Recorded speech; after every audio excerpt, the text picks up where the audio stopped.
നമ്മൾ ലാസ്റ്റ് ക്ലാസ്സിൽ ഡിസ്കസ് ചെയ്തുകൊണ്ട് ഇരുന്നത് നമ്മുടെ മെക്കാട്രോണിക് അപ്രോച്ചിൽ വർക്ക് ചെയ്യുന്ന കുറച്ച് എലമെന്റുകളുടെ കേസ് സ്റ്റഡീസ് ആണ് ഡിസ്കസ് ചെയ്തുകൊണ്ടിരിക്കുന്നത്. സോ ബാർകോഡ് റീഡേഴ്സിനെ പറ്റിയാണ് നമ്മൾ പറഞ്ഞത്. അതിൽ ബാർകോഡ് എന്താണെന്നും ബാർകോഡിലുള്ള ഡിഫറെന്റ് നമ്പേഴ്സ് എന്തിനൊക്കെയാണ് സൂചിപ്പിക്കുന്നത്, അതേപോലെ ബാർകോഡിലെ ടോട്ടൽ എത്ര ബാൻഡ്സ് ഉണ്ടെന്നും ഇതൊക്കെയാണ് നമ്മൾ പറഞ്ഞത് അല്ലെ.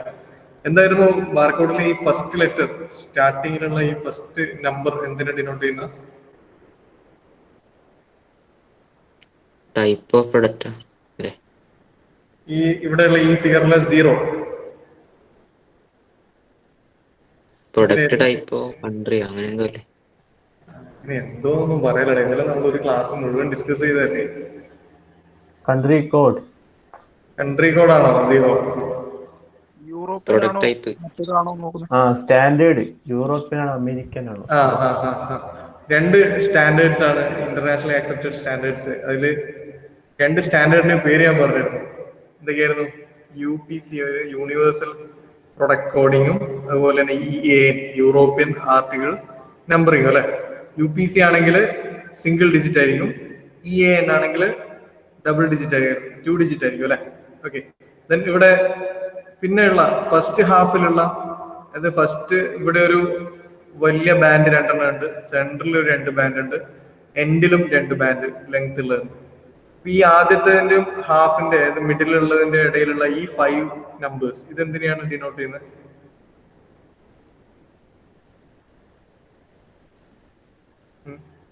കൺട്രി. ഫുള്ള് കൺട്രീനെയാണോ? ഇതിലെ starting 2 numbers country code, then next 3 type of product. Okay, then second ഹാഫിലുള്ള ഈ 5 ഡിജിറ്റ്സ് ഉണ്ട്, അതോ ഇൻഫർമേഷൻ ഏത് പ്രൊഡക്റ്റ് ആണ് എന്നുള്ളത്. ഇപ്പം നമ്മളിപ്പോ type of product, grocery product, grocery ഐറ്റംസിൽ ഏതാണ് സ്പെസിഫിക് ഐറ്റം ഏതാണ് അതിന്റെ കോഡിംഗ് ആണ് നെക്സ്റ്റ് 5. ദെൻ ലാസ്റ്റ് ഒരു സിംഗിൾ ഡിജിറ്റ് ആണ്, അതിന്റെ ചെക്ക് കോഡ് എന്നാ പറയാ. ആ ചെക്ക് കോഡ് എങ്ങനെയാ കിട്ടുക?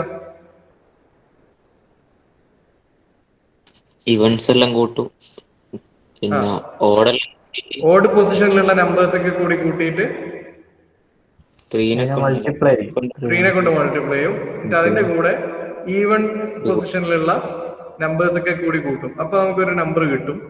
എന്നിട്ട് അതിന്റെ നിയർ ബൈ 10ന്റെ മൾട്ടിപ്ലൈ ഏതാണോ ആ മൾട്ടിപ്പിൾ നമ്പർ എത്താൻ വേണ്ടി എത്രയാണോ ഇനി വേണ്ടത്, അല്ലെങ്കിൽ നിയർ ബൈ 10ന്റെ മൾട്ടിപ്പിൾ മൈനസ് നമുക്ക് കിട്ടിയ ഈ ആഡ് ചെയ്ത് കിട്ടിയ വാല്യൂ. അപ്പം 2 ആണെങ്കിൽ 2, 3 ആണെങ്കിൽ 3. ഈ ചെക്ക് ഡിജിറ്റിന്റെ ആവശ്യം എന്ന് പറയുന്നത് റീഡിങ് പ്രോപ്പർ ആയിട്ട് നടന്നോ ഇല്ലയോ എന്ന് ചെക്ക് ചെയ്യാൻ വേണ്ടി ഒരു എറർ കുറയ്ക്കാൻ വേണ്ടിയുള്ള ഒരു എലമെന്റ് ആണ് ചെക്ക് ഡിജിറ്റ് എന്ന് പറയുന്നത്. സോ നമ്മൾ ഇതൊക്കെയാണ് കഴിഞ്ഞ ക്ലാസ്സിൽ ഡിസ്കസ് ചെയ്ത്. ഒരു പിന്നെ ബാർകോഡിനകത്ത് ടോട്ടൽ എത്ര ബാൻഡ്സ് ഉണ്ടാവും നമ്മൾ പറഞ്ഞ?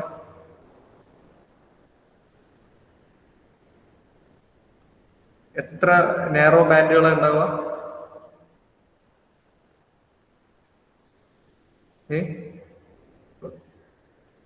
കമന്റ് ചെയ്യുന്നത് ഞാൻ കാണൂല കേട്ടോ, ഞാൻ ഫുൾ സ്ക്രീൻ ഇട്ടിട്ടാണ്.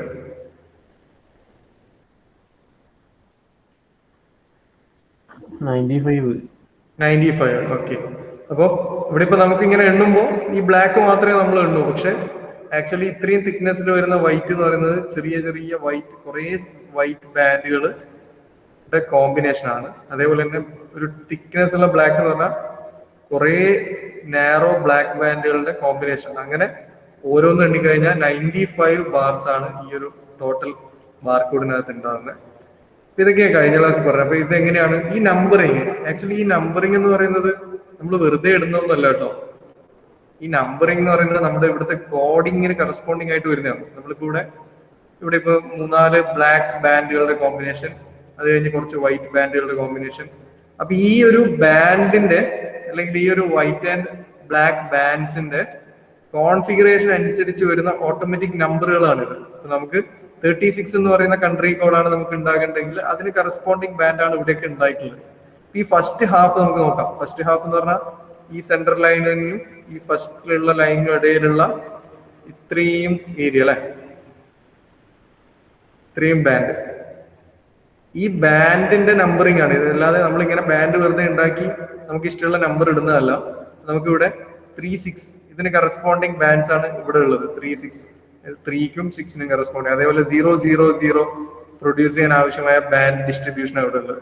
അതേപോലെ ഇവിടുന്ന് ഇങ്ങോട്ട് 29145 ഇത്രയും ബാൻഡുകൾ എന്ന് പറയുന്നത് ഈ നമ്പറിങ്ങിന് കറസ്പോണ്ടിങ് ബാൻഡാണ്. അപ്പൊ നമുക്ക് ഇനി ഇവിടെ നമ്പർ മാറുമ്പോൾ 36001 ആകുമ്പോൾ ഈ ഓർഡറിലായിരിക്കൂല. ഇവിടെ ഇത്രയും ചിലപ്പോൾ വൈറ്റ് ഗ്യാപ്പ് ഉണ്ടാവില്ല. ഇവിടെ ഇങ്ങോട്ട് കുറച്ചുകൂടി ബ്ലാക്ക് ഗ്യാപ്പ് ആയിരിക്കും, അല്ലെങ്കിൽ ഈ ബ്ലാക്ക് മാറിയിട്ട് ഇവിടെ കുറച്ചുകൂടി വൈറ്റ് വരും. അപ്പൊ നമ്മുടെ നമ്പറിംഗ് അനുസരിച്ചാണ് ഈ ബാൻഡ് വിഡ്ത്തും അതേപോലെ ഈ ഒരു ബാൻഡിന്റെ തിക്നെസ് ഒക്കെ വരുന്നത്. അപ്പോൾ നമ്മൾ ഒരു ബാർകോഡ് ജനറേറ്റ് ചെയ്യുമ്പോൾ നമുക്ക് ബാർകോഡ് ജനറേറ്റ് ചെയ്യാൻ വേണ്ടി നമ്മൾ ഈ നമ്പേഴ്സ് നമുക്ക് എന്താണോ വേണ്ടത് നമ്പേഴ്സിന് കറസ്പോണ്ടിങ് ആയിട്ട് ബാർകോഡ് ജനറേറ്റ് ചെയ്യാം. നിങ്ങൾക്ക് ഓൺലൈനായിട്ട് ബാർകോഡ് ജനറേറ്റിംഗ് ആപ്പുകളൊക്കെ ഉണ്ടാവും. ഇപ്പൊ നമ്മളൊക്കെ പഠിക്കുന്ന കാലത്ത് കോളേജിൽ നമ്മുടെ ID കാർഡിലൊക്കെ ബാർകോഡും കാര്യങ്ങളൊക്കെ സെറ്റ് ചെയ്തിട്ടുണ്ടായിരുന്നു. നമുക്ക് ലൈബ്രറിയിൽ എൻ്റർ ചെയ്യണമെങ്കിൽ ഈ പിന്നെ ബാർകോഡ് കാണിച്ചിട്ട് അവിടെ ഒരു ബാർകോഡ് റീഡർ ഉണ്ട് ഫിക്സ് ചെയ്തേക്കുന്നത്. അതിൽ നമ്മുടെ ID കാർഡ് കാണിച്ചിട്ട് അതിനുശേഷം മാത്രമേ നമുക്ക് കയറാൻ പറ്റൂ. നമ്മളിപ്പോൾ ഇവിടുന്ന് രജിസ്റ്ററിൽ നമ്മൾ ഒപ്പിടുന്നതിന് പകരം അവിടെ നമ്മൾ ബാർകോഡ് കാണിച്ചിട്ടാണ് അകത്ത് കയറുക. അതങ്ങനെ തന്നെയാണ് ഒരുവിധപ്പെട്ട കമ്പനികളൊക്കെ ഇപ്പോൾ എൻട്രിയും എക്സിറ്റ് ഒക്കെ ചെയ്യുന്നത്. ഇപ്പൊ ബയോമെട്രിക് പഞ്ചിങ്ങും കൂടി വന്നു. അപ്പൊ ഈ ബാർകോഡ് നമ്മുടെയൊക്കെ ഇപ്പം അവിടെ പഠിക്കുന്ന സമയത്ത് നമ്മുടെ ബാർകോഡിന്റെ ഡീറ്റെയിൽ ഇപ്പൊ എന്റെ ID കാർഡിൽ ബാർകോഡ് ഉണ്ടെങ്കിൽ അത് റീഡ് ചെയ്ത് കഴിഞ്ഞാൽ കമ്പ്യൂട്ടർ ഡിസ്പ്ലേയിൽ വരുന്നത് എന്റെ കോളേജിലെ ID നമ്പറാണ്. ഇപ്പം ഞാൻ 2010 ബാച്ച് 10 ME പിന്നെ എന്റെ റോൾ നമ്പർ 08. അപ്പം എന്റെ ആ ബാർകോഡ് റീഡ് ചെയ്ത് കഴിഞ്ഞാൽ കമ്പ്യൂട്ടർ ഡിസ്പ്ലേയിൽ വരുന്നത് 10 ME 08 എന്നായിരുന്നു. അപ്പോൾ വൺസ് എന്റെ റോൾ നമ്പർ മാറിയപ്പോൾ ID കാർഡിൽ ചേഞ്ച് വന്നു. അപ്പൊ റോൾ നമ്പർ മാറ്റിയിട്ട് പുതിയ റോൾ നമ്പർ വന്നു. അങ്ങനെ നമ്മുടെ റോൾ നമ്പറിനെ ബേസ് ചെയ്തിട്ടായിരുന്നു അന്ന് അവിടുത്തെ ബാർകോഡ് ജനറേറ്റ് ചെയ്തത്. സോ നമുക്ക് എന്താണോ ക്യാരക്ടർ വേണ്ടത് അതിന് കറസ്പോണ്ടിങ് ആയിട്ടുള്ള ബാർകോഡ്സ് ആണ് ജനറേറ്റ് ചെയ്യുക. അപ്പം ഈ ബാർകോഡിനകത്തുള്ള ഈ ലൈൻ സ്പേസിങ്ങിനും അതേപോലെ ഈ ബാൻഡ് വിഡ്ത്തിനും തിക്നെസ്സിനും ഒക്കെ അനുസരിച്ചിട്ടുള്ള നമ്പറിംഗ് ആണ് ഇവിടെ ഉള്ളത്. അപ്പൊ നമ്മൾ ഈ നമ്പറിങ്ങിന് കറസ്പോണ്ടിങ് ആയിട്ട് 36 ഏത് രാജ്യമാണോ ആ രാജ്യത്തിന്റെ കോഡ് മാറ്റാൻ കഴിയില്ല. അപ്പൊ 36ന് കറസ്പോണ്ടിങ് ആയിട്ടുള്ള ബാൻഡ് ഇവിടെ ജനറേറ്റ് ചെയ്യും. അതേപോലെ ഗ്രോസറി പ്രൊഡക്റ്റ് 000 അപ്പൊ അതിന് കറസ്പോണ്ടിങ് അങ്ങനെ നമ്മുടെ ഈ നമ്പറിങ്ങിന് കറസ്പോണ്ടിങ് ബാൻഡ് വിഡ്ത്തിലുള്ള ബാർകോഡ്സ് ആണ് ജനറേറ്റ് ചെയ്യുക. ദെൻ ഈ ചെക്ക് കോഡിന്റെ ആവശ്യം എന്താണെന്ന് നമ്മൾ പറഞ്ഞിട്ടുണ്ട്. ഞാൻ വൺസ് നമ്മുടെ ബാർകോഡ് റീഡർ വെച്ചിട്ട് ഇത് സ്കാൻ ചെയ്തു. ബട്ട് ഈ പറയുന്ന നമ്പറിൽ എന്തെങ്കിലും ഒരു ചേഞ്ച് നമ്മുടെ ബാർകോഡിലൊക്കെ എറർ വരാം, റീഡിങ്ങിന്റെ ടൈമിലൊക്കെ എറർ വരാം. ഇപ്പം 36001 എന്നായിരിക്കും ചിലപ്പോൾ അത് റീഡ് ചെയ്തിട്ടുണ്ടാവുക. നമ്മളെ മാനുവൽ എറർ കാരണം അല്ലെങ്കിൽ നമ്മളത് ഹാൻഡിൽ ചെയ്യുന്ന തെറ്റ് കാരണം 36001291145 എന്ന് വന്നു കഴിഞ്ഞാൽ ആക്ച്വലി ഇവിടെ എറർ വന്നു. ഈ 1 അല്ല ശരിക്കുള്ളൂ, ഇവിടെ 0 ആണ്. അപ്പോഴാണ് ഈ ചെക്ക് ഡിജിറ്റ് വർക്ക് ചെയ്യുക. ചെക്ക് ഡിജിറ്റ് നമ്മൾ നേരത്തെ ചെയ്ത ഓഡ് പൊസിഷനിലുള്ളതൊക്കെ കൂടി കൂട്ടിയിട്ട് 3 കൊണ്ട് മൾട്ടിപ്പിൾ ചെയ്യും. ഈവൻ പൊസിഷനിലുള്ളതൊക്കെ കൂടി കൂട്ടിയിട്ട് അതിന്റെ കൂടെ ആഡ് ചെയ്തു. എന്നിട്ട് നിയർ ബൈ 10ന്റെ മൾട്ടിപ്പിൾ ആയിട്ടുള്ള എറർ നോക്കി. അപ്പൊ ഇവിടെ ഇപ്പം 1 ആണ് ഇവർ റീഡ് ചെയ്തിട്ടുള്ളെങ്കിൽ ആ എറർ 2 എന്നായിരിക്കില്ല നമുക്ക് കിട്ടുക. മേ ബി നമുക്ക് 1 ആയിരിക്കും അല്ലെങ്കിൽ 3 ആയിരിക്കും, എന്തോ ആട്ടെ. അപ്പൊ ഇവിടെ ഒരു എറർ ജനറേറ്റ് ചെയ്തു. അത് ഒന്നുകൂടി സിമ്പിൾ ആയിട്ട് പറയാം. ഞാനിപ്പോ ബാർകോഡ് റീഡർ വെച്ചിട്ട് ഈ ബാർകോഡിനെ ഞാൻ റീഡ് ചെയ്യുന്നു. ലൈറ്റ് വന്ന് വീണു, കറസ്പോണ്ടിങ് റീഡിങ് നടന്നു. ഇപ്പൊ ബാർകോഡ് റീഡിങ്ങിൽ ഞാൻ ഹാൻഡിൽ ചെയ്യുന്നതിലുള്ള പ്രശ്നം കൊണ്ടോ അല്ലെങ്കിൽ വേറെ എന്തെങ്കിലും മാനുവൽ എറർ കൊണ്ടോ ഈ ബാർകോഡ് റീഡർ റീഡ് ചെയ്തേക്കുന്നത് 3700029145 ഈ ബാർകോഡ് റീഡ് ചെയ്തു. ബട്ട് നമ്മൾ ആക്ച്വലി ഉള്ളത് എന്താ 36000 ആണ്. ഇപ്പൊ ഇവിടെ 6 മാറി 7 റീഡ് ചെയ്തിട്ടുണ്ടെങ്കിൽ കൺട്രി തന്നെ മാറി അല്ലേ. അപ്പൊ ആക്ച്വലി നമ്മുടെ റീഡിങ് അവിടെ തെറ്റാണ്. അപ്പൊ അത് തെറ്റായിട്ട് റീഡ് ചെയ്ത് കഴിഞ്ഞാൽ നമുക്ക് പ്രശ്നമാണ്. അപ്പൊ നമ്മളിപ്പോ റീഡ് ചെയ്തത് കറക്റ്റ് ആണോ എന്ന് ചെക്ക് ചെയ്യാൻ വേണ്ടിയിട്ടാണ് ഈ ചെക്ക് ഡിജിറ്റ് നമ്മൾ ഫിക്സ് ചെയ്തിട്ടുള്ളത്.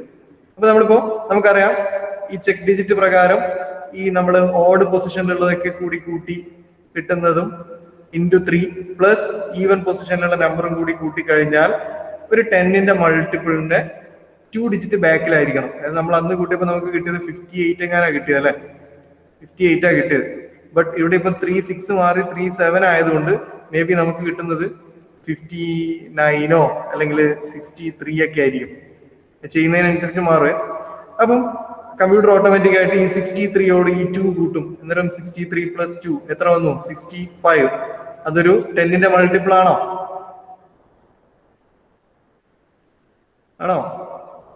അല്ലല്ലോ. അപ്പോ നമ്മുടെ റീഡിങ് തെറ്റാണ് എന്നുള്ള ഡീറ്റെയിലിംഗ് അവിടെ പോകും, ഒരു ഫീഡ്ബാക്ക് പോകും. അപ്പൊ ഒന്നുകൂടി റീ എൻട്രി അല്ലെങ്കിൽ ഒരു റീചെക്കിങ് നടക്കും. അപ്പൊ അടുത്ത മൊമെന്റിൽ 36 തന്നെ ആയിട്ട് റീഡിങ് നടക്കും. എന്നിപ്പോ നമുക്ക് 58 കിട്ടും. 58 കിട്ടിയാൽ ഈ ചെക്ക് ഡിജിറ്റും കൂടി അതിന്റെ കൂടെ കൂട്ടും, +2. അപ്പൊ നമുക്ക് 60, which is A multiple of 10. So നമ്മുടെ റീഡിങ് കറക്റ്റ് ആണ് എന്ന് വരും. അതാണ് നമ്മൾ ചില സൂപ്പർ മാർക്കറ്റിൽ ഒരു പ്രൊഡക്റ്റിന്റെ മുകളിൽ ബാർകോഡ് ഇങ്ങനെ അടിച്ചു കഴിഞ്ഞാലും പെട്ടെന്നൊന്നും അത് റീഡ് ആവില്ല. അതായത് ഒരിക്കൽ ചെയ്യുമ്പോൾ എറർ വന്നിട്ടുണ്ടാവും, ഈ ചെക്ക് ഡിജിറ്റ് വെച്ച് കൂട്ടുമ്പോൾ 10ന്റെ മൾട്ടിപ്പിൾ കിട്ടിയിട്ടുണ്ടാവില്ല. അപ്പൊ അടുത്ത മൊമെന്റിൽ ഒന്നുകൂടി മാറ്റി നോക്കും, അപ്പോഴും ചിലപ്പോൾ ലേറ്റ് ആവും, പെട്ടെന്ന് ശരിയാവും. ആ പെട്ടെന്ന് ശരിയാകുക എന്ന് പറയുന്നത് കറക്റ്റ് റീഡിങ് വരുമ്പോഴാണ്. അപ്പൊ ആ ഒരു എറർ ഒഴിവാക്കാൻ വേണ്ടി നമ്മൾ നേരത്തെ 36 വരേണ്ടടുക്ക് 37 വന്നിട്ട് ആ റീഡിങ് നടത്തിയിട്ടുള്ളെങ്കിൽ നമ്മുടെ ഇൻഫർമേഷൻ കംപ്ലീറ്റ് മാറി. അപ്പൊ ആ ഒരു പ്രശ്നം ഒഴിവാക്കാൻ വേണ്ടിയിട്ടാണ് ചെക്ക് ഡിജിറ്റ് നമ്മൾ സെറ്റ് ചെയ്യുന്നത്. ഓക്കെ, ക്ലിയർ ആണോ?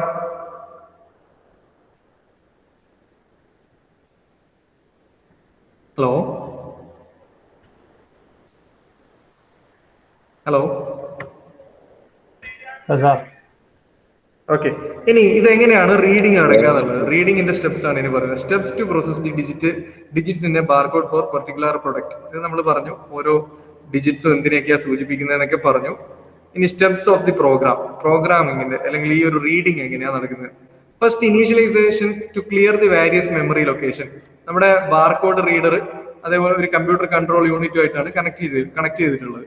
അപ്പൊ നമ്മൾ ഈ കമ്പ്യൂട്ടർ കൺട്രോൾ യൂണിറ്റിൽ അല്ലെങ്കിൽ ആ ഒരു മെമ്മറി ലൊക്കേഷനിലാണ് നമ്മൾ ഓരോ പ്രൊഡക്റ്റിനെ പറ്റിയുള്ള ഡീറ്റെയിൽസ് ഒക്കെ സ്റ്റോർ ചെയ്തിട്ടുള്ളത്. ഓരോ ബാർകോഡിന് കറസ്പോണ്ടിങ് ആയിട്ട് ഏത് മെറ്റീരിയൽ ആണ് എന്നുള്ളതൊക്കെ സ്റ്റോറിംഗ് ഒക്കെ ചെയ്ത് ഒരു മെമ്മറി ലൊക്കേഷനിൽ സ്റ്റോർ ചെയ്തിട്ടുണ്ട്. സോ ഫസ്റ്റ് നമ്മൾ ഒരു ബാർകോഡ് റീഡ് ചെയ്യുന്നതിന് മുമ്പേ അതിലെ മെമ്മറി ലൊക്കേഷൻസ് അല്ലെങ്കിൽ പ്രീവിയസ് ആയിട്ട് ഓൾറെഡി നമ്മൾ ബാർകോഡ് റീഡ് ചെയ്ത് വെച്ച ഡീറ്റെയിൽസ് ഒക്കെ ഉണ്ടാവും. അപ്പൊ അതൊക്കെ ക്ലിയർ ചെയ്യും. ദെൻ അടുത്തായിട്ട് നമ്മൾ ബാർകോഡിന്റെ മുകളിൽ ലൈറ്റ് പാസ് ചെയ്യും, അല്ലെ, ലൈറ്റ് പാസ് ചെയ്യും. അപ്പൊ ലൈറ്റ് പാസ് ചെയ്യുമ്പോൾ നമ്മൾ കഴിഞ്ഞ ദിവസം പറഞ്ഞിട്ടുണ്ട്, ലൈറ്റ് ഈ ബ്ലാക്ക് ലൈനിലാ തട്ടുന്നെങ്കിൽ അതിന് കറസ്പോണ്ടിങ് ഒരു ബൈനറി കോഡ് ജനറേറ്റ് ചെയ്യും. ഏതാ, 0 ആണോ 1 ആണോ?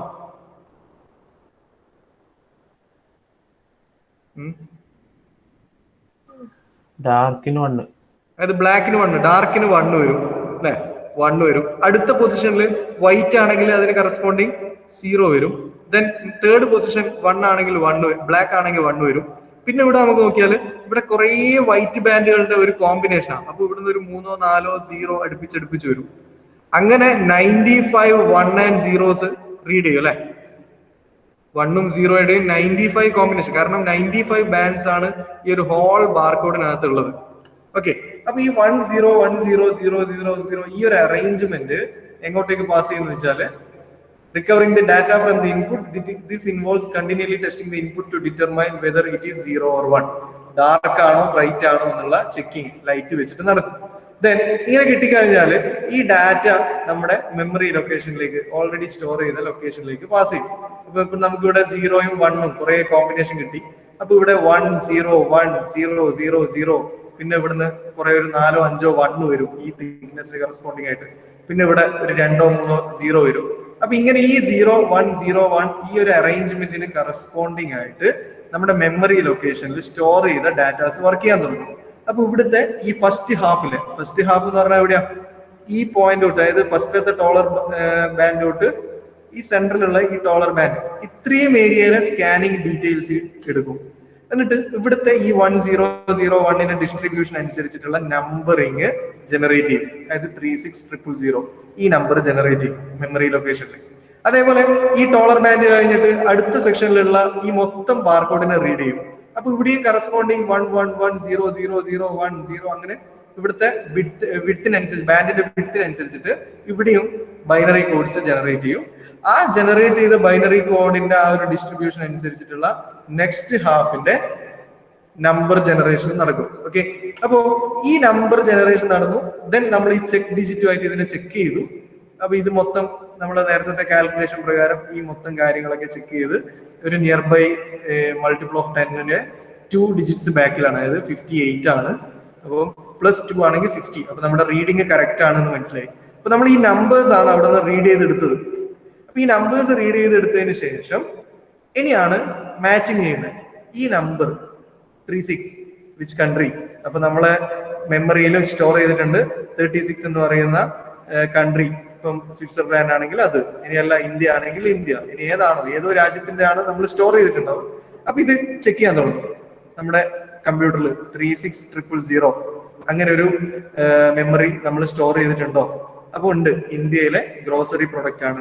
ദെൻ 29145 ഇത് നമ്മുടെ കമ്പ്യൂട്ടറിൽ സ്റ്റോർ ചെയ്തിട്ടുണ്ടോ നോക്കും. ഈ 2914 കറസ്പോണ്ടിങ് ആയിട്ട് ഏതാണോ പ്രൊഡക്റ്റ്, ആ പ്രൊഡക്റ്റിന്റെ ഡീറ്റെയിൽസ് കമ്പ്യൂട്ടറിൽ നിന്ന് കോൾ ചെയ്യും. അപ്പൊ ഇതുമായിട്ട് ബന്ധപ്പെട്ട അത് ഇന്ത്യയിലെ ഗ്രോസറി ഐറ്റത്തിലെ ഇന്ന പ്രൊഡക്റ്റ്. സോ അത് എന്റെ കമ്പ്യൂട്ടറിൽ, എന്റെ മാർക്കറ്റിലെ സൂപ്പർ മാർക്കറ്റിലെ കമ്പ്യൂട്ടറിൽ സ്റ്റോർ ചെയ്തിട്ടുണ്ടെങ്കിൽ ഇതിന്റെ ഡീറ്റെയിൽസ് വരും. ക്വാണ്ടിറ്റി 1 kg ആണെങ്കിൽ ഇത്ര റേറ്റ്. അപ്പൊ നമ്മൾ അവിടെ 2 kg ആണ് സെലക്ട് ചെയ്തിട്ടുണ്ടെങ്കിൽ നമ്മൾ അവിടുന്ന് പിന്നെ ക്യാഷ് കൗണ്ടറിൽ ഇരിക്കുന്ന അല്ലെങ്കിൽ ഈ ഒരു ബാർകോഡ് റീഡിങ്ങിന് വേണ്ടി ഇരിക്കുന്നവര് അതിൽ കിലോ ഒക്കെ സെറ്റ് ചെയ്ത് ലാസ്റ്റ് ബില്ല് അടിച്ചിങ്ങ് തരും. അപ്പോൾ ഈ റീഡിങ്ങിൽ എന്താ നടക്കുന്നത്, ബാർകോഡ് റീഡിങ്ങിനകത്ത് എന്താ നടക്കുന്നത് വെച്ച് കഴിഞ്ഞാൽ, ബാർകോഡ് റീഡറിലെ ഏറ്റവും പ്രധാനപ്പെട്ട ഒരു എലമെന്റ് ആണ് ലൈറ്റ് സോഴ്സ് എന്ന് പറയുന്നത്. ലൈറ്റ് സോഴ്സ് LED ലൈറ്റ്സ് ഒക്കെയാണ് മോസ്റ്റ് ഓഫ് ദ കേസ്, അല്ലെങ്കിൽ ലേസർ ലൈറ്റ് ആണ് most of the case use ചെയ്യുന്നത്. അപ്പൊ ലേസർ ലൈറ്റ് വന്നിട്ട്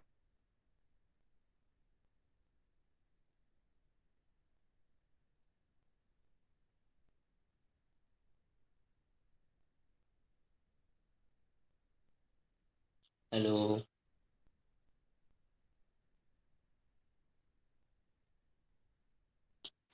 എല്ലാം പോയി.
ഇത് നേരത്തെ കട്ടായോ?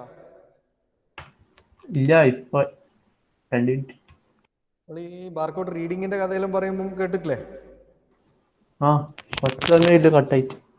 Okay okay okay. അപ്പൊ ബാർകോഡ് റീഡിങ് എങ്ങനെയാണ് നടക്കുന്നത് എന്നുള്ളത് നമ്മൾ പറഞ്ഞിട്ടുള്ളത്. അപ്പം റീഡ് ചെയ്തിട്ട് ഈ ഒരു നമ്പർ ഫോർമാറ്റിനെയാണ് ജനറേറ്റ് ചെയ്യുക. ദെൻ ആ നമ്പർ നമ്മുടെ സ്റ്റോറേജിൽ. ഹലോ ഹലോ, പ്രസന്റേഷൻ കാണുന്നില്ല. അയ്യോ, വെയിറ്റ് വെയിറ്റ്.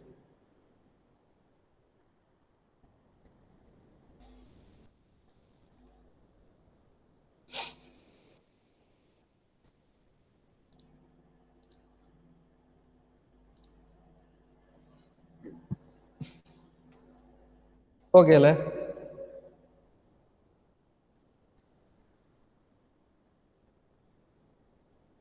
ഹലോ, ആ, വന്നു. ഓക്കെ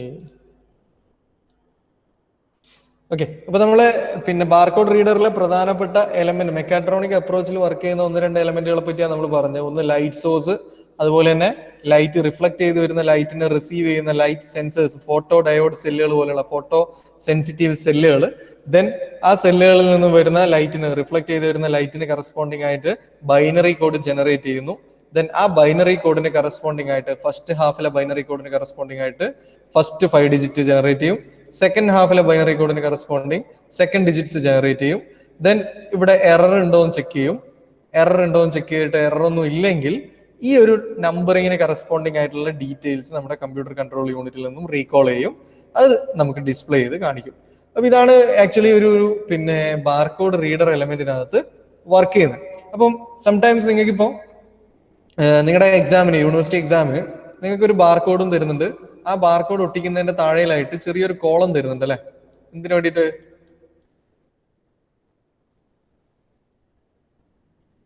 നിങ്ങളോട് പറയാറുണ്ട് ആൽഫ ന്യൂമറിക് കോഡ് അവിടെ എഴുതണം എന്ന് പറയും നമ്പർ ഏതാണ്? അല്ലെ? ആ ആൽഫ ന്യൂമറിക് കോഡ് എന്ന് പറയുന്നത് ആക്ച്വലി ഈ നമ്പർ സിസ്റ്റം, നിങ്ങളിപ്പം ഈ ബാർ കോഡിനകത്ത് ഡിജിറ്റ്സ് മാത്രമാണ്. ബട്ട് ഞാൻ അന്ന് പറഞ്ഞിട്ടുണ്ട്, നമ്മുടെ പർപ്പസിനനുസരിച്ച് അല്ലെങ്കിൽ നമ്മുടെ എന്താണോ ഉദ്ദേശിക്കുന്നത് അല്ലെങ്കിൽ എന്ത് എലമെന്റ് ആണോ അതിനനുസരിച്ചിട്ട് സംടൈംസ് ഇവിടെ നമ്പേഴ്സിന് പകരം ലെറ്റേഴ്സും ഉപയോഗിക്കാറുണ്ട് എന്ന് പറഞ്ഞിട്ടുണ്ട്. അപ്പൊ നിങ്ങളുടെ ആ ആൽഫ ഡിജിറ്റ് കോഡ് നിങ്ങളോട് എഴുതാൻ പറയുന്നതിന്റെ ഉദ്ദേശം എന്താന്ന് വെച്ചാൽ, മേ ബി നിങ്ങളെ എക്സാമിന്റെ ഇടയിലോ അല്ലെങ്കിൽ പാക്കിങ്ങിന്റെ സമയത്തോ അതും അല്ലെങ്കിൽ വാല്യുവേഷന്റെ സമയത്തൊക്കെ ഈ ബാർകോഡിന് എന്തെങ്കിലും പ്രശ്നം വന്നാൽ, ഈ ബാർകോഡിന്റെ മേലെ ജസ്റ്റ് ഒരു ലൈൻ ഇട്ടാൽ തന്നെ ബാർകോഡ് റീഡ് ചെയ്യില്ല. അതുകൊണ്ട് നിങ്ങളോട് പറയുന്ന ബാർകോഡ് തൊടരുത് അല്ലെങ്കിൽ ബാർകോഡിന്റെ മുകളിൽ അധികം അഭ്യാസം കാണിക്കരുത് എന്ന് പറയുന്നത്, ഈ ബാർകോഡിന്റെ മുകളിൽ അഡീഷണൽ ആയിട്ട് വെറുതെ നിങ്ങൾ ഈ വൈറ്റ് ഗ്യാപ്പിൽ ബ്ലാക്ക് പെന്നോണ്ട് ഒരു വര വരച്ചാല് സംഭവം പോയി, പിന്നെ ഇത് റീഡ് ചെയ്യില്ല. അപ്പൊ പിന്നെ അത് റീകോൾ ചെയ്യാനുള്ള ഒറ്റ പരിപാടി എന്ന് പറയുന്നത് ഈ നമ്പർ അടിച്ചു കൊടുക്കുക എന്നുള്ളതാണ്. അപ്പൊ അതിനു വേണ്ടിയിട്ടാണ് ഈ ഫോൾസ് നമ്പർ അല്ലെങ്കിൽ ആൽഫ ന്യൂമറിക് നമ്പർ നിങ്ങളോട് എടുത്ത് എഴുതാൻ പറയുന്നത്. നിങ്ങളെ പല ബിരുദന്മാരും KTU ആദ്യം ഈ പരിപാടി ഉണ്ടായിരുന്നില്ല. നിങ്ങൾ ഫസ്റ്റ് ഇയറിലുള്ളപ്പോ എനിക്ക് തോന്നുന്നു ബാർകോഡിന് ആൽഫ ന്യൂമറിക് കോഡ് എഴുതലുണ്ടായിരുന്നോ? ഉണ്ടായിരുന്നോ? ഫസ്റ്റ് ബാച്ച് ഒക്കെ ഉള്ള KTU സമയത്ത് ആദ്യം ഈ പരിപാടി ഉണ്ടായിരുന്നില്ല. ഈ ബാർകോഡിന്റെ കൂടെ ഈ ആൽഫ ന്യൂമറിക് കോഡ് എഴുതിപ്പിക്കുന്ന പരിപാടി ഉണ്ടായിരുന്നില്ല. പിന്നെ ഇത് എപ്പോഴാ തുടങ്ങിയെന്ന് വെച്ചാല്, ഹലോ നമ്മള് 3ാമത്തെ ബാച്ചിലാണ്. നിങ്ങളുടെ സോറി, അത് ഫസ്റ്റ് ബാച്ച് എന്ന് പറയുമ്പോൾ നിങ്ങളുടെ സീനിയേഴ്സ് അവരൊക്കെ ഒരു ഫസ്റ്റ് ഇയർ സെക്കൻഡ് ഇയർ ആയ സമയത്ത് ഈ പരിപാടി ഉണ്ടായിരുന്നില്ല. അപ്പോ എന്തുകൊണ്ടാണ് പിന്നെ ഇത് വന്നത് വെച്ചാൽ, ഞാൻ പറഞ്ഞു വന്ന്, ചില ആൾക്കാർ എന്ത് ചെയ്യുന്ന വെച്ചാൽ ബാർകോഡ് എന്തെങ്കിലുമൊക്കെ ഡാമേജ് ആക്കും, എക്സാം ഒന്നും എഴുതാൻ പറ്റിയിട്ടുണ്ടാവില്ല. അപ്പം റിസൾട്ട് വരാതിരിക്കാനും വിത്ത് ഹെൽഡ് ആവാനും അല്ലെങ്കിൽ ആളെ ഐഡന്റിഫൈ ചെയ്യാൻ പറ്റാണ്ടിരിക്കാനൊക്കെ വേണ്ടി ഈ ബാർകോഡ് അങ്ങ് ഡാമേജ് ആക്കും. ബാർകോഡ് ഡാമേജ് ആക്കി കഴിഞ്ഞാൽ ഇത് ആരുടെ പേപ്പറാന്ന് പിന്നെ ഐഡന്റിഫൈ ചെയ്യാൻ ഒരു വഴിയുമില്ല. അങ്ങനെ വന്നപ്പോഴാണ് ഈ ആൽഫ ന്യൂമറിക് കോഡും കൂടി എടുത്ത് എഴുതാൻ വേണ്ടി പറഞ്ഞത്. ഇനി നിങ്ങൾ ഇത് എന്തൊക്കെ എനിക്ക് കുത്തി വരച്ചിട്ടാലും ഈ നിങ്ങൾ എഴുതുന്ന ഈ നമ്പർ സിസ്റ്റം അല്ലെങ്കിൽ ആൽഫ ന്യൂമറിക് കോഡ് ഉണ്ടെങ്കിൽ നിങ്ങളുടെ ഡീറ്റെയിൽസ് കംപ്ലീറ്റ് നമുക്ക് എടുക്കാൻ പറ്റും. നിങ്ങളെ എക്സാംസിൽ നിന്ന് നമ്മൾ ചെയ്യുന്ന ഒരു എക്സാംസിൽ ചെയ്യുന്ന പ്രധാനപ്പെട്ട പണിയാണ്, അല്ലെങ്കിൽ നിങ്ങൾക്ക് ജനറേറ്റ് ചെയ്ത് വരുന്ന ഈ ബാർ കോഡ് നിങ്ങളുടേതാണ് എന്നുള്ള ഡീറ്റെയിൽസ് സ്റ്റോർ ചെയ്യല്. അപ്പോ KTU തന്നെയാണ് അത് ചെയ്യുന്നത്. KTU എന്നാണ് നിങ്ങൾക്ക് ഈ ബാർ കോഡൊക്കെ അയച്ചു തരുന്നത്. അപ്പൊ നിങ്ങളുടെ പേരിലും നിങ്ങളുടെ സബ്ജക്ട്, ഇപ്പൊ for example Abhiram P Suresh ME 407 mechatronics, ആ ഒരു ഡീറ്റെയിൽസ് അടങ്ങുന്ന ബാർ കോഡാണ് നമ്മുടെ മെക്കാട്രോണിക്സ് എക്സാമിന് KTU അയച്ചു തരാം. അപ്പൊ ഇനിയിപ്പോ അഭിരാം ഇതെല്ലാം കുത്തി വരഞ്ഞിട്ടാലും ഈ അടിയിലുള്ള നമ്പറിങ് ഉണ്ടെങ്കിൽ നമുക്കിത് അഭിരാം പി സുരേഷിന്റെ പേപ്പർ ആണെന്നും മെക്കാട്രോണിക്സ് ആണ് സബ്ജക്ട് എന്നും തിരിച്ചറിയാൻ കഴിയും. അപ്പൊ ഇനി അടുത്ത എക്സാമിന് എന്ത് ചെയ്യണം എന്നറിയോ? ഈ ആൽഫ ന്യൂമറിക് കോഡും കൂടി എന്താക്കണോ? ഡാമേജ് ആക്കണം. ഓക്കെ, ചെയ്യൂലേ? എന്നാലും പിടിക്കും. എന്നാലും പിടിക്കും. നിയർ ബൈ ആരെങ്കിലും ഒരാളുടെ പേപ്പർ കിട്ടിയാൽ മതി, അത് വെച്ചിട്ട് പിടിക്കാലോ. ഓക്കെ, അപ്പം നമ്മളിനി അതിനെപ്പറ്റി അധികം ഡിസ്കസ് ചെയ്യുന്നില്ല. ഈ ബാർകോഡ് റീഡർ ഇത്രയേ ഉള്ളൂ. അപ്പം എന്തൊക്കെയാ സ്റ്റെപ്സ് നമ്മൾ പറഞ്ഞു. First, clear the various memory location. Already ഒരു ബാർകോഡ് റീഡിങ് ചെയ്തിട്ടുണ്ടെങ്കിൽ ആ കാര്യങ്ങളൊക്കെ ക്ലിയർ ചെയ്യുക. ദെൻ ഇൻപുട്ട് എടുക്കുക എന്ന് വെച്ചാൽ ലൈറ്റ് പാസ് ചെയ്യുക, റിഫ്ലക്ട് ചെയ്ത് വരുന്ന വേവിന് കറസ്പോണ്ടിങ് ആയിട്ടുള്ള binary code generation, either 0 or 1. അപ്പൊ അങ്ങനെ 0 or 1 കോമ്പിനേഷൻ ഒരു 95 സെറ്റ് ആയിട്ട് അല്ലെങ്കിൽ 95 zeros or 1 വന്നിട്ടുണ്ടാവും. ആ 0s or 1ന്റെ ഡിസ്ട്രിബ്യൂഷന് കറസ്പോണ്ടിങ് ആയിട്ട് ഫസ്റ്റ് ആൻഡ് സെക്കൻഡ് ഹാഫിലുള്ള 5 digits ഐഡന്റിഫൈ ചെയ്തതിനു ശേഷം സ്റ്റേറ്റ്മെന്റ് ജനറേറ്റ് ചെയ്യും. Process the binary outcome into statement of the item purchased and cost. അപ്പം ഇതൊരു കമ്പ്യൂട്ടർ കൺട്രോൾ അല്ലെങ്കിൽ ഒരു മെക്കാട്രോണിക് അപ്രോച്ചിൽ വർക്ക് ചെയ്യുന്ന എലമെന്റ് ആണ്. കാരണം ഇവിടെ സെൻസിങ് എലമെന്റുകളുണ്ട്, അതേപോലെ പിന്നെ ഈ പറയുന്ന കമ്പ്യൂട്ടർ കൺട്രോൾ യൂണിറ്റ്സും മൈക്രോ പ്രോസസർ യൂണിറ്റ്സ് ഒക്കെ വരുന്നുണ്ട്. So barcode reader is a mechatronic device. കഴിഞ്ഞ എക്സാമിന് ബാർകോഡ് റീഡർ ചോദിച്ചിട്ടുണ്ടായിരുന്നു, ബട്ട് അന്ന് ഇത്രയും ഡീറ്റെയിൽ ആയിട്ടൊന്നും എടുത്തിട്ടുണ്ടായിരുന്നില്ല. കാരണം നിങ്ങളുടെ ടെക്സ്റ്റിനകത്ത് വളരെ ചെറിയ കാര്യങ്ങളെ പറഞ്ഞിട്ടുള്ളൂ. ഇത്രയും കാര്യങ്ങൾ ഇത് നിങ്ങളുടെ ടെക്സ്റ്റ് നിന്ന് കോപ്പി ചെയ്ത സാധനമാണ്. ഇത്രയും മാത്രമേ നിങ്ങളുടെ ടെക്സ്റ്റ് ബുക്കിൽ പറഞ്ഞിട്ടുള്ളൂ. അതുകൊണ്ട് തന്നെ അത് അങ്ങനെ ഇമ്പോർട്ടന്റ് ആയിട്ട് എടുത്തിട്ടുണ്ടായിരുന്നില്ല. പക്ഷെ കഴിഞ്ഞ എക്സാമിന് ചോദിക്കുകയും ടെക്സ്റ്റിൽ ഇല്ലാത്തതുകൊണ്ട് അവർ ആൻസർ കീൻ്റെ അകത്താണ് ഈ കംപ്ലീറ്റ് സാധനങ്ങൾ തന്നേക്കുന്നത്. അപ്പൊ ആ ആൻസർ കീന്ന് എടുത്തിട്ടാണ് ഞാൻ PPT ഉണ്ടാക്കിയേക്കുന്നത്. സോ essay ക്വസ്റ്റൻ ആയിട്ടൊക്കെ ചോദിച്ചിട്ടുണ്ട്. ദെൻ നമ്മൾ രണ്ട് എലമെന്റുകളെ പറ്റി പഠിച്ചു മെക്കാട്രോണിക് അപ്രോച്ചിൽ വർക്ക് ചെയ്യുന്നത്. ഒന്ന് പിന്നെ ഫസ്റ്റ് പറഞ്ഞ പിക്ക് ആൻഡ് പ്ലേസ് റോബോട്ട്. രണ്ടാമത്തത് barcode reader element. Then next automatic car park barrier system. Automatic car park barrier system ഇതെന്താ സാധനം എന്നറിയോ?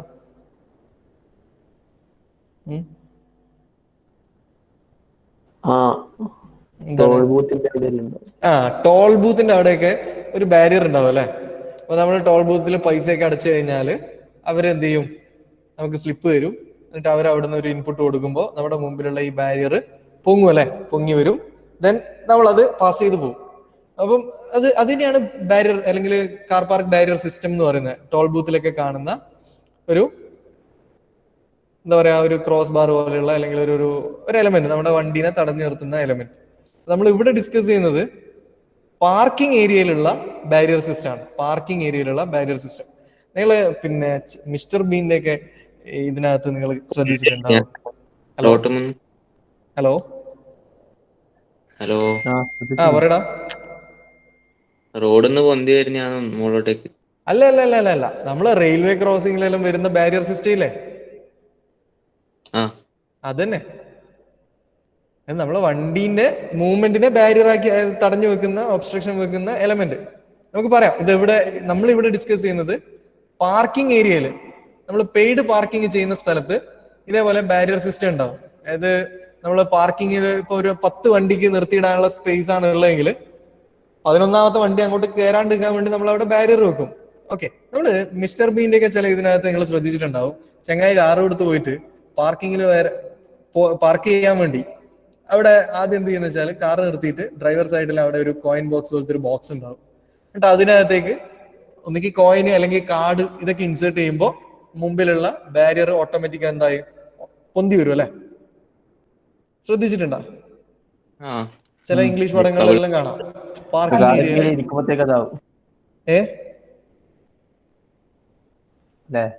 എങ്ങനെ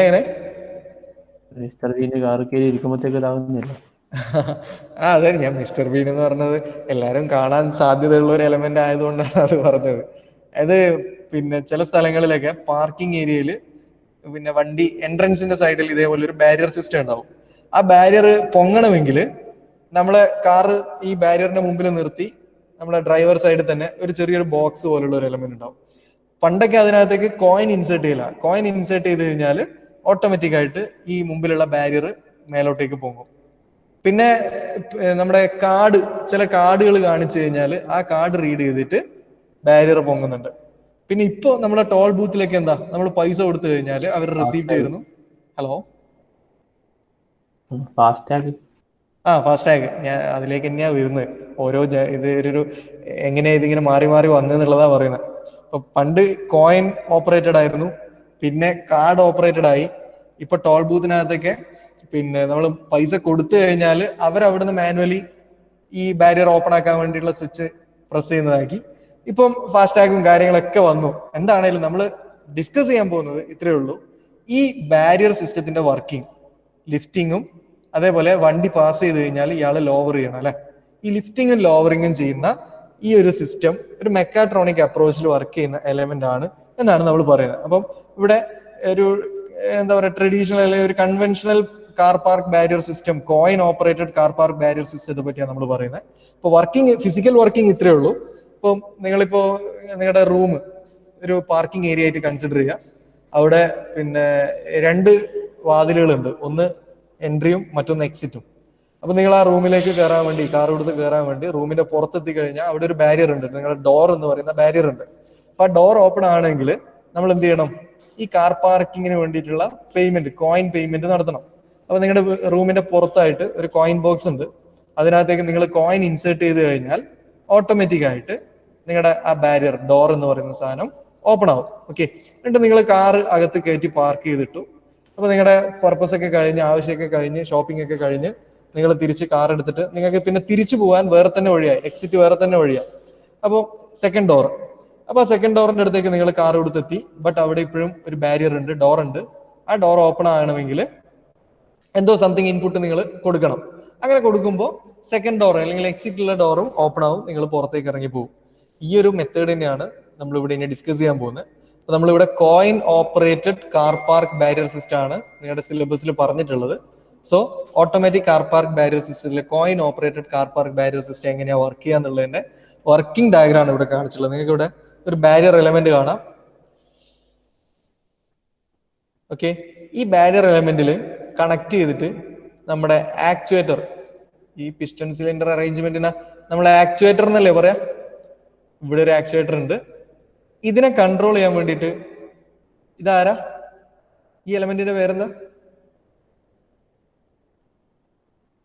എന്താടാ,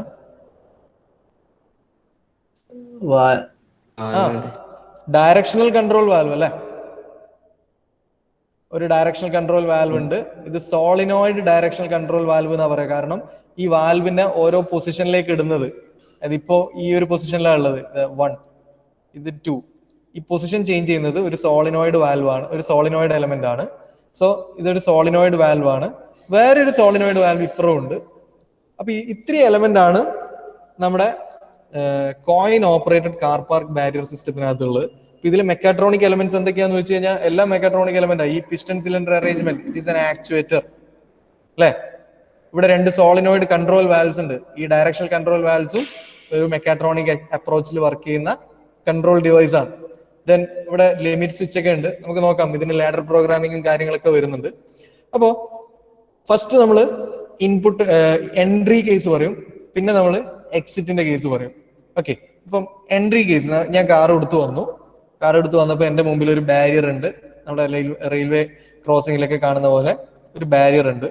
എന്റെ ആവശ്യം ഈ ബാരിയറിനെ പൊക്കണം, എനിക്ക് അകത്തേക്ക് കയറണം. അപ്പോ ഇവിടെ ഒരു കോയിൻ ബോക്സ് ഉണ്ടാവും. ഓക്കെ, ഞാൻ ഒന്ന് എറേസ് ചെയ്യാം, മൊത്തം എറേസ് ചെയ്തിട്ട് പറയാം. ഓക്കെ, ഇവിടെ ഞാൻ കാർ എടുത്തു വന്നപ്പോൾ എന്റെ സൈഡിലായിട്ട് ഒരു കോയിൻ ബോക്സ് ഉണ്ട്. ഞാൻ ഈ കോയിൻ ബോക്സിനകത്തേക്ക് ഒരു കോയിൻ ഇൻസേർട്ട് ചെയ്യുന്നു. അപ്പൊ കോയിൻ ഇൻസേർട്ട് ചെയ്ത് കഴിഞ്ഞാൽ ഇതിനകത്തേക്ക് ഒരു ഇൻപുട്ട് വന്നു. അപ്പൊ ഈ കോയിൻ ഇൻസേർട്ട് ചെയ്യലോടുകൂടി കോയിൻ ബോക്സ് എന്ത് ചെയ്യും, നമ്മുടെ സോളിനോയിഡ് വാൽവിലേക്ക് ഒരു ഇൻപുട്ട് വോൾട്ടേജ് കൊടുക്കും. അങ്ങനെ സോളിനോയിഡ് എന്ന് പറഞ്ഞാൽ എന്താ, ഈ വയറിന്റെ വൈൻഡിങ്ങിനല്ലേ നമ്മൾ സോളിനോയിഡ് എന്ന് പറയാം. അപ്പൊ ഇതിനകത്തേക്ക് ഒരു ഇൻപുട്ട് കറണ്ട് വരുമ്പോൾ ഈ സോളിനോയിഡ് ആക്ടിവേറ്റ് ആവും. അതായത് ആക്ച്വലി ഇതെങ്ങനെ സോളിനോയിഡ് വാൽവ് ഉണ്ടാകുന്ന വെച്ചാല്, ഇതേപോലെ ഒരു കോർ ഉണ്ടാവും. ഈ കോറിന് ചുറ്റിലും ഇങ്ങനെ കോയിൽ ഇങ്ങനെ ചുറ്റി വെച്ചിട്ടുണ്ടാവാം. അപ്പൊ ഈ കോയിൻ ബോക്സിൽ ഞാൻ കോയിൻ ഇൻസേർട്ട് ചെയ്യലോടുകൂടി ഈ സോളിനോയിഡ് വാൽവ് ആക്ടിവേറ്റ് ആവും.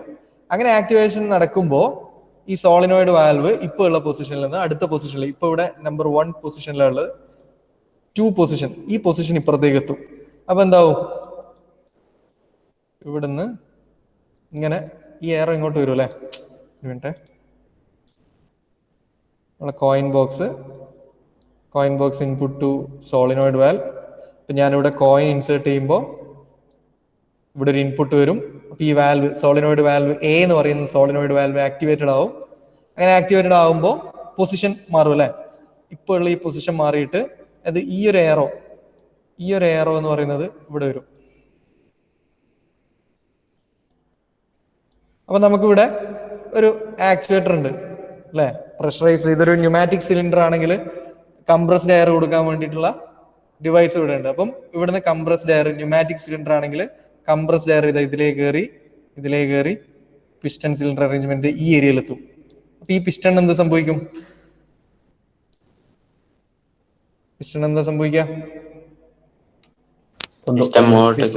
മുകളിലോട്ടേക്ക് പോകും എന്ന് പറഞ്ഞാല് ഇവിടെ പിടിച്ചങ്ങ് പൊക്കും.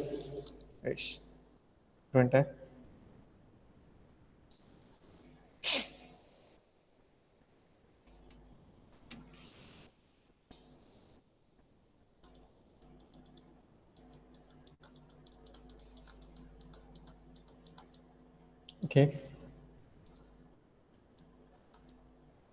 അപ്പം ഇവിടുന്ന് മേലോട്ടേക്ക് പിസ്റ്റൺ പൊങ്ങുമ്പോൾ ഈ ബാരിയർ എന്ത് ചെയ്യും, ഈ ഒരു ജോയിന്റിന് അബൌട്ട് ആയിട്ട് മേലോട്ടേക്ക് ലിഫ്റ്റ് ചെയ്യും.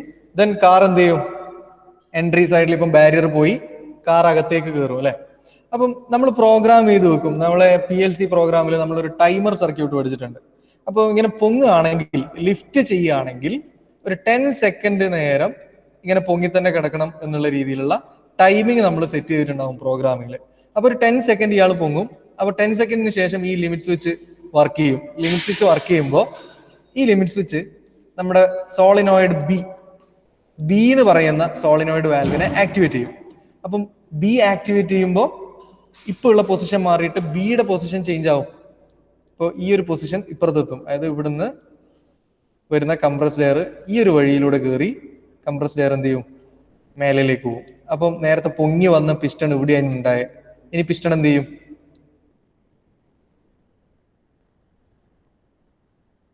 ഇതിലെ കംപ്രസ്ഡ് എയർ കയറി ഈ ഒരു ഏരിയയിൽ വന്നാൽ പിസ്റ്റൺ താഴോട്ടേക്ക് പോകും അല്ലെ.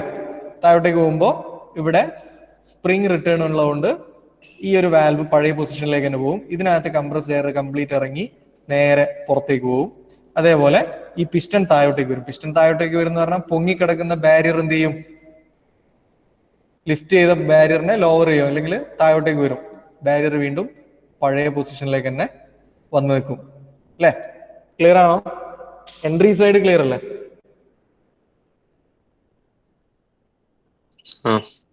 ഓക്കെ, ഇതേപോലെ തന്നെയാണ് എക്സിറ്റിൽ നടക്കുക. നമുക്കത് നെക്സ്റ്റ് ക്ലാസ്സിൽ ഡിസ്കസ് ചെയ്യാം. ജസ്റ്റ് വർക്കിംഗ് ഒന്ന് ഓർത്ത് വെക്കുക. അതിന്റെ കൂടെ പിന്നെ എന്തൊക്കെയാണ് ഇതിന്റെ എലമെന്റ്സ് അതൊന്ന് ഓർത്ത് വെക്കുക. ബാക്കി നെക്സ്റ്റ് ക്ലാസ്സിൽ പറയാം. പെട്ടെന്ന് അറ്റൻഡൻസ് പറയാം. Number 1, number 1, 2, number 2, 3, yeah, 2 absent, 3 absent, 4 4%. 5 Present, sir. 6